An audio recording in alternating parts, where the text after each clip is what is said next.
اعوذ باللہ من الشیطان الرجیم بسم اللہ الرحمن الرحیم۔ دوستوں، اس ویڈیو میں بات کروں گا ریاست پاکستان ورسز ظہیر احمد کیس کی، اور جو دو تین ڈیولپمنٹس ہو رہی ہیں، دو تین باتیں سامنے آئی ہیں۔ جو سب سے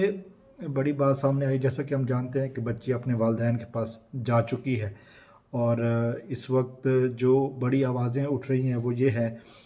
کہ کسی طرح اس کیس کی سماعت شروع کی جائے، اور اس کیس کے لیے جو ہے نا وہ جلد از جلد سماعت شروع کی جائے، تاکہ مجرموں کو کیفر کردار تک پہنچایا جائے اور دنیا کے سامنے سچ آ جائے۔ اس سلسلے میں کافی ساری باتیں ہو رہی ہیں، کافی ساری باتیں ہوئی ہیں، اور ابھی بھی لوگ جو ہے نا وہ انتظار کر رہے ہیں کہ یہ ٹرائل کب شروع ہو۔ ظاہر ہے ہم نے دیکھا ہے کہ پیچھے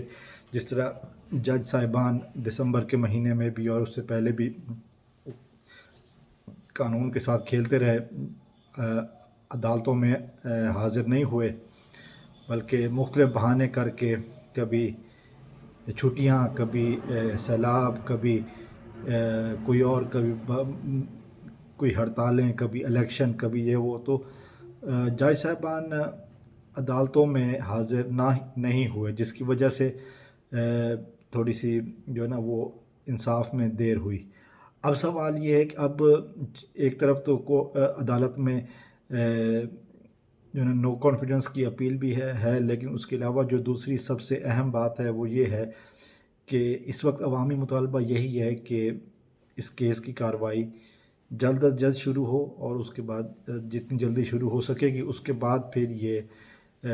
پھر مزید فیصلہ ہونے میں آسانی ہوگی، کہ جب فیصلہ ہو جائے گا کہ ہم دیکھیں گے کہ کیا ہوتا ہے۔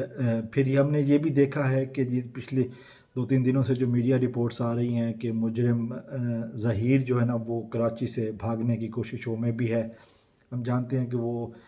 ضمانت پہ ہے، اور اس کی ساتھ میں اس کی والدہ نور بی بی کی بھی ضمانت ہے، تو یہ فی الحال ابھی ضمانت پہ ہیں، لیکن یہ عدالتوں سے بھاگنے کی کوشش کر رہے ہیں، کراچی سے بھاگنے کی کوشش کر رہے ہیں۔ تو یہ ایک بڑی خطرناک صورتحال ہے، اور اس میں عوامی مطالبہ اس وقت جو ہے نا وہ یہی ہے کہ کسی طرح اس مقدمے کی سماعت جلد شروع ہو، تاکہ سچ دنیا کے سامنے آئے، چونکہ بچی اس وقت والدین کے پاس ہے، اس کا ٹراما ختم ہو چکا ہے، اور وہ اس وقت بیان دینے کی پوزیشن میں بھی ہے، اور جس چیز سے یہ مخالفین بھاگ بھی رہے ہیں، ظہیر گینگ کے افراد کا واویلا جو ہے نا وہ بھی جاری ہے، لیکن جو عوامی مطالبہ زور پکڑتا جا رہا ہے وہ یہی ہے کہ کسی طرح اس بچی کی اسٹیٹمنٹ بھی ہو جائے، اور پھر یہ ہے کہ کیس کی سماعت شروع ہو، تاکہ انصاف کو یقینی بنایا جا سکے۔ تو دیکھتے ہیں کہ یہ کب شروع ہوتا ہے۔ والسلام علیکم ورحمۃ اللہ۔